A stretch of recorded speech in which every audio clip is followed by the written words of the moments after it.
Okay, so I'm going to be talking a bit about rational and emotional arguments. I think essentially there are two ways to be convinced of an argument. Either an argument is logically valid and you're persuaded to believe it, or an argument has enough emotional pull that you can't help but agree with it.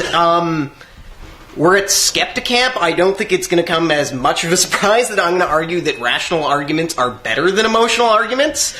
And of course, I'm not saying that emotional arguments are always wrong or that rational arguments are always correct, especially since we often don't have all the information needed to really judge a situation. All I'm saying is that if you have two people and you have one person who is who logically considers a problem and has enough information to do so, and a second person who just goes with their gut about what the truthiest solution is, the first person's probably going to do better. And that has a lot to do with the fact that as humans we're biased. We're easily tricked and things are often complex enough that our gut is just going to be wrong. Think of a good example of that. I'm going to talk about something briefly that a number of people have brought up, which is vaccinations.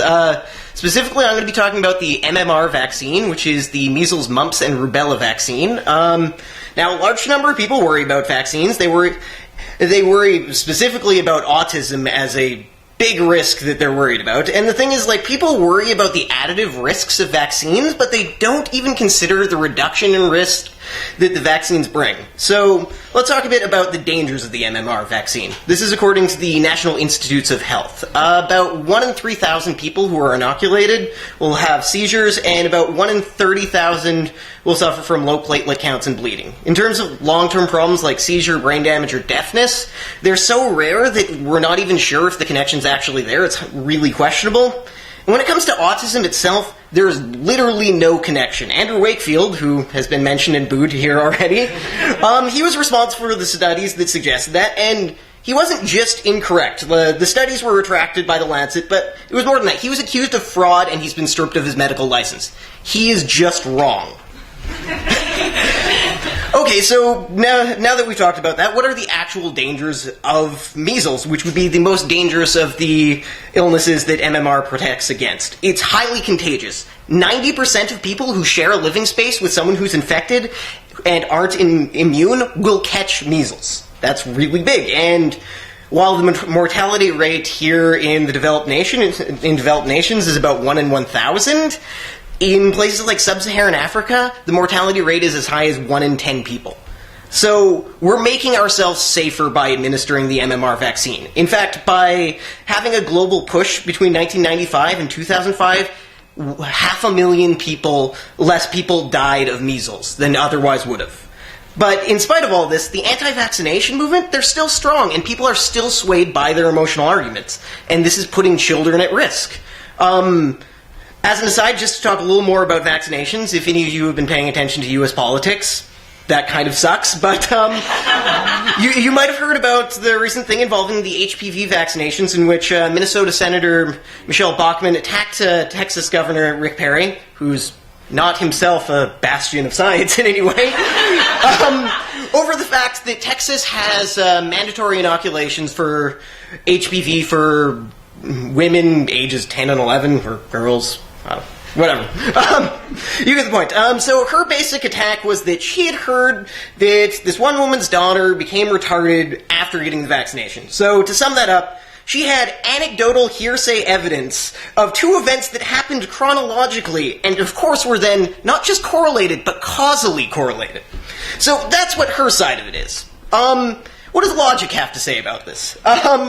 Well, in terms of vaccination, in the US, 20 million doses were administered in 2008, and there were 20 to 30 deaths that I guess maybe, possibly, somehow were related to that vaccination process.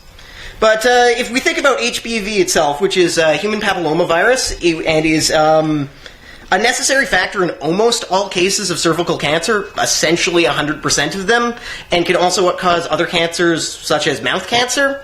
In the US, in 2007, 12,000 women were diagnosed with cervical cancer, and 4,000 died. So, clearly, the 30 deaths, even if they somehow were connected, which they're not, it doesn't matter. You're saving lives. In fact, worldwide, in 2002, there were 561,000 new cases of cancer that were directly caused by the human papillomavirus. 5.2% of all cancers. So, fighting HPV vaccinations isn't wrong. It's stupidly, astoundingly, dangerously wrong.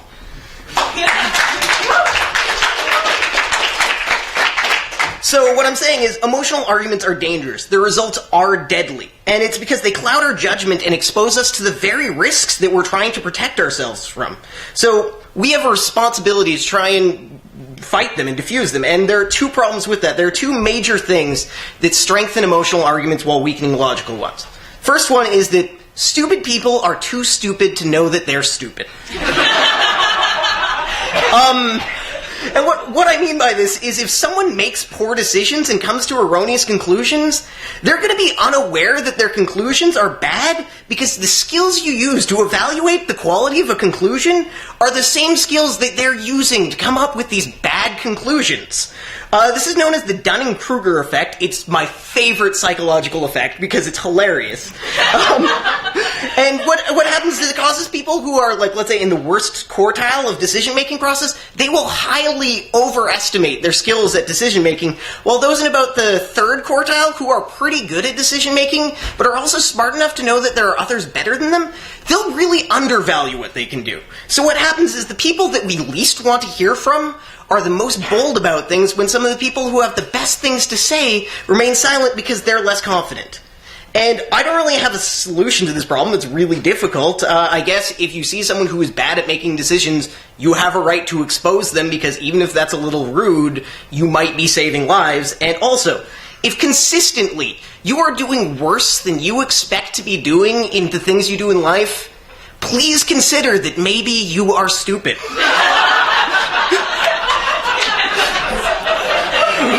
I know that's really like a solipsistic thing to worry about. You know, how can I tell whether I'm really smart or not? I think about that sometimes, but there's like a dam moment where enough water comes behind it and it's just got to burst. You got to think about what you're doing.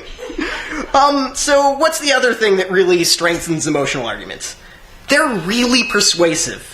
And they limit your ability to think logically. They blind you. So I'm going to give you a hypothetical situation that I hope will sort of emphasize that. I'm going to explain the situation, then I'm going to ask a yes-no question. I'm going to ask you to actually answer definitively, no maybes. Don't worry, it's not going to be a trick question. The question is exactly how it sounds. Okay, so you're stranded on a desert island. And all you have with you are a flare gun, a baby, and a supply of fresh water. In 2 weeks, a ship's going to be passing by. It's going to be close enough that you can see it, and it's going to be close enough that when you see it and you fire a flare gun, they'll see your flare and come and rescue you. This is the only ship that's going to be coming by. Now, during that 2 weeks, you're going to have enough water, but there's not enough food. There's no food on the island or the surrounding waters. You will starve to death unless you eat that baby. If you're an atheist, it's okay. So, that's the situation you're in. And the question is, do you eat the baby? Everyone, if you would eat the baby, please put your hand up. And if you would not eat the baby, keep your hand down. Anyone without their hand up would not eat the baby. Anyone with their... It is a baby. Okay, hands up if you would eat the baby. Okay, so like maybe a third of you. Rough. Started in 2 weeks. We're going to get to that. Okay. 4 weeks, maybe.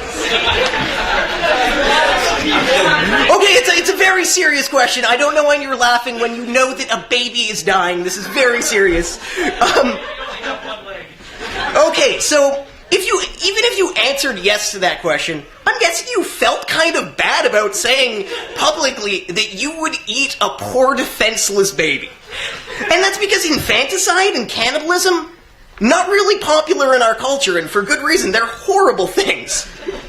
But the thing is, it's a really emotional argument. It draws you in, it gets you personally involved, and it prevents you from fairly considering the situation. Because, let's think about it. There are two outcomes. One, the baby dies. You eat the baby, you're rescued.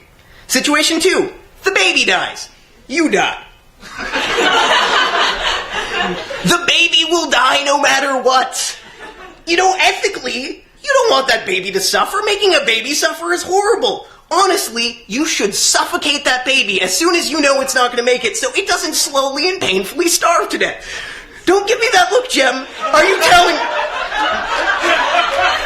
Jem Newman is looking looking at me, the head of Winnipeg Skeptics is saying publicly, through his eyes, that he would rather a baby starve to death painfully. Okay, so the point is, the baby's gonna die. So the real question is whether you'd eat a dead baby and live. And your choices are, you eat it and live, or you don't eat it and you die. The baby is dead. It doesn't care. It can't care what happens to its body. It no longer exists. And starving to death when food is readily available is stupid. It's illogical. Why would you do that? Why would most of you starve to death when there was food? So, maybe a bit of a frivolous example. I hope no one is ever in that situation. Because it's horrible. But what I'm trying to say is that when a situation's really emotional, it is hard to look at both sides of it. So convincing people who are caught up in emotion is difficult. First of all, there's some people who won't listen. For example, people who disagree with global warming, the more information you give them about global warming and how it is likely to be happening, the more adamant they are that it is not happening and the information is just wrong. And with people like that, I don't think they're reachable. We essentially talked about this just a moment ago in the other talk, but barring some life-altering change, I don't think we're going to reach these people. But that's alright, because most people aren't like that. Most people consider themselves logical, they consider themselves informed, and it's just occasionally they get caught up in some certain situation where emotion overrules the logic of it. So, what can we do in this situation? If I had an amazing absolute answer, there would be peace everywhere. I do not. But as far as I can tell, the best solution is to be polite and informed. If you're rude, and if you're trying to show them why they're wrong, they'll get defensive about it. Instead, if you just try and give them as much information about the situation and can go over the consequences of actions and non-actions as best as you can, then they can evaluate the situation for themselves, and hopefully they'll make the decision that makes sense. So, I want to just finish off a bit by talking about a situation in which I think the average person lacks information to fairly evaluate it, and that's the war on drugs. I think that governments are responsible to and for their citizens, which means they need to protect them from harm as much as they can without infringing on their rights. So when it comes to drugs, they need to prevent and limit death, illness, and addiction from drugs, and they need to prevent and limit secondary problems like crime and violence. And the way most governments try and solve this is they criminalize drugs and they arrest those who commit it. And I think this policy fails on three separate levels. First of all, it's inconsistent. Many studies have suggested that alcohol and tobacco are more dangerous than MDMA and cannabis, but alcohol and tobacco are both legal and accepted in our society, while MDMA and cannabis aren't. If we want to look specifically, marijuana's fairly non-addictive. It lacks any major withdrawal symptoms, it has a low risk of long-term side effects, and often causes people to be calmer while they're under the influence. On the other hand, alcohol, we're facing a large incidence of binge drinking, specifically among people my age. Sometimes it's me, I will admit that. And you know what? Withdrawal from alcohol can actually kill you. It can kill you if you are addicted to alcohol. And overuse can cause heart problems, cirrhosis of the liver, and all sorts of horrible things. Not only that, when people are under it, often they become more aggressive. So, how does it make sense that one is legal and the other is illegal?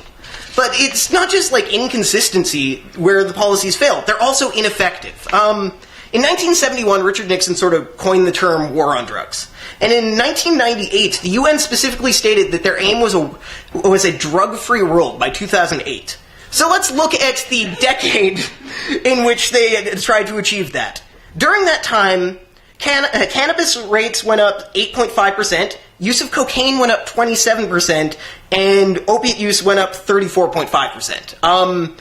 Since we briefly talked about how statistics can be misleading, yes, these are small numbers of people that are using this overall. I think cannabis had the highest rates at about 100 million people in the world, so that's still pretty low, but they failed. Their goal was to eliminate it, and the problem actually got worse. And the secondary things like violence still exist. Groups like FARC in Colombia, which you may not know, they're a group of narco-terrorists who kidnap people and kill them and are horrible people. they're still going strong. And in Mexico, there are 45,000 troops, as well as police, fighting against the drug cartels right now. In 2010, the President Ernesto Calderon specifically said that the cartels were aiming to replace the government. In Mexico, the drug war literally is a war. So, the policies are ineffective. And they're not just ineffective, they actively are doing harm. If we look at HIV rates amongst people who inject drugs, in countries where harm reduction policies are the norm, like the UK or Germany, they have HIV rates of less than 5%. In places where either they've only recently switched to harm reduction policies or they've only partially implemented these policies, like the US or France, the rates are more like 10 to 15%. And in countries that resist harm reduction policies, like Russia, the rates are a staggering 35%. More than 35%, actually. I think it's like 39. So when we don't use harm reduction policies, these people are seriously at risk for disease. And illness. And in general, countries that have policies based on harm reduction, they have less heavy drug use, reduced crime, and the people who are addicted to drugs are healthier. For example, Switzerland targeted heavy heroin users as a major problem, and so what they did as a study is they provided safe heroin and needles and injection sites for these people. And the heavy users used less drugs and were committing less crimes. For instance, they were committing... the users in the study were committing 90% less property-related crimes. And the benefits weren't just for the people who were part of the program. Casual users had more trouble getting access to hard drugs like heroin, so less people were using dangerous drugs, which I would think would be the goal of any drug policy the country would have. And let's just look at the U.S.'s system where they criminalize addiction. They, in fact, have mandatory minimum sentences for even non-violent drug offenses. Right now, there are about 500,000 people in the U.S. in jail for drug-related crimes. In 1981, there were 40,000. So, more than tenfold. And if we want to see how big of a number that is, there are 420,000 prisoners, roughly, for any sort of crime in England, Wales, Germany, Spain, Italy, France, the Netherlands, Portugal, Belgium, Austria, Sweden, Scotland, Switzerland, Finland, Norway, and North Ireland. There are more people in the U.S. arrested for drug-related offenses, often non-violent offenses, than there are people in prison in most all of Western Europe. That's insane. I don't know how else to put it. And if you're thinking, well, maybe the U.S. is just really awesome at having prisons. Clearly they're not. California recently had to release 30,000 prisoners early. The reason they had to do this is the Supreme Court ruled that the overcrowding was so bad that it constituted cruel and unusual punishment. The U.S. has 5% of the world's population and 25% of the world's prison population. That is staggering. And the thing is, it's not like higher-ups in drug cartels are the ones who are getting arrested and convicted. It's people who are users, low-level drug dealers, and drug runners. These are people who are often got involved in this because of societal pressures like poverty or gang violence or other forms of coercion. And it's not just an American problem. Globally, drug users and people arrested for drug offenses represent a large portion of those executed. For instance, in Iran, in 2008, 1/3 of the people executed were executed for drug offenses. And if that sounds terrible, realize that actually, it's getting worse every year. In 2010, 90% of the people who were executed in Iran were executed for drug-related offenses. So basically, what I'm trying to say with all of this is that people are swayed by emotional arguments, and it's dangerous. People are suffering, and people are dying, and we have a responsibility to speak out wherever we can because emotional arguments are killing people. Thank you.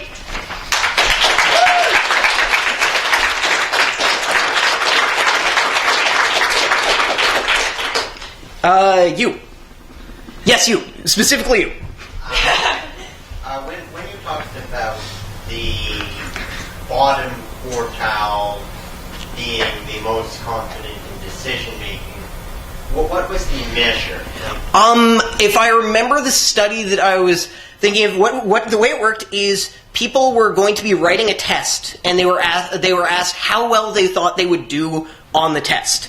And those in the bottom quartile grossly overestimated how well they did on the test, and then when they did poorly, would come up with other excuses as to why they didn't do as well as they expected. Does that properly answer it? I was doing that one from memory. I almost think that one's mentioned in Bad Science. Can anyone? Regardless, I will find where that study is from, and I will include it in the notes for my thing when it goes up. I don't remember offhand any more information. All right, you. What the statistics you gave about Iran? I'm sure they're erroneous. I am well aware of that. A lot of times, Iranian government actually executes political prisoners, but gives an excuse of being them as drug dealers. Yeah, and that makes sense, and that's really, really horrible. And yeah, and not that I'm now. What I'm going to say isn't to make light of that in any way, or like lessen the fact that political prisoners are being executed, but it's also pretty horrible that we live in a society, or they live in a society, where an acceptable excuse for why these people are being executed is because they use drugs. Like, obviously, it's much worse that they're systematically executing people who oppose their government. Yes. You. I hate putting my hand up in cover. Sorry. It's all right. Mark happened once insulted me, and I've never done it. I feel the need to do this. It's going to be fallacy after fallacy. I guess I'm a kind of bi intelligence. I believe in emotional intelligence and logical intelligence. What you're criticizing is media-induced moment of fame reaction. The 1919 strike, any form of chaos, the whole reason to be alive, your passion when speaking, has to do with emotion. If you want an empathic civilization, and you look around, I work with a lot of kids, teenagers. They're in a kind of, I'm almost finished, they're in a unit triangle of feeling and caring and empathy. And we're watching them go there because, in fact, just the various, your perception, if all you're doing is looking at a screen or looking down, you don't see what's around you literally. So, if you can find another word other than emotional, reactionary, I like that one, a whole bunch of other ones, but emotional argument irritates. Okay, let me hedge what I've been saying then, because that is a valid point. When I say emotional argument, maybe that's not the best term. I don't mean just like there's emotion in it. I mean the idea that something causes so much emotion to the person receiving the argument that they are unable to properly view the whole breadth of the situation. Jem, do you have a better answer, please? I just wanted to say there are clearly decisions that we make that should be made from an emotional perspective. I mean, sure, you want when you're deciding what you want to do for a living, you should consider the situation logically, but really you want to make sure that you're going to be happy. I mean, I think most of us, our end goal for a lot of the things we do is about increasing our happiness and the happiness of everybody else, hopefully. And I'll be honest, I picked numbers in here. The statistics I picked, I think they're good statistics where if someone heard them and just thought about them logically, they're really good, but I picked them because they have emotional draw. I'm not going to pretend that there can't be emotionality in a logical argument. I guess what I should have said is logical arguments versus arguments that solely aim at causing, I don't know, like an overload of emotion so that someone can't. It is hard to think of the words. Can you? I'm just going to say this. I'm almost 60, right? Where logic is taking us is not where I ever envisioned going or I wish to go. I think the extinction could possibly be avoided through what you feel and expressing what you feel in a rational way. I think there's definitely a give and take to that, because while if people just look at things in some sort of cold and callous way, then the emotions of things can be lost. But at the same time, when people are too strongly listening to emotion, then they can miss looking at bigger pictures. We'll go in this sort of order. Okay. I think when you're talking about individuals dealing with an emotional choice, then that's a valid assumption. But I think what you were trying to say was governments should not, people in authority, they should not, or groups, sorry, they should not be resorting to emotional arguments. They should be strictly facts because they're speaking for a wide variety of emotions. Sort of emotional manipulation. Yes! Right? Yes, there! I knew eventually someone could say something better than I did. That's what I was trying to All right, going down. Dustin was next. Okay. Hands up for anyone? Matt? Yeah, well, it seems interesting because what you're really talking about is the way people are trying to communicate with the purpose of influencing other people's opinions, right?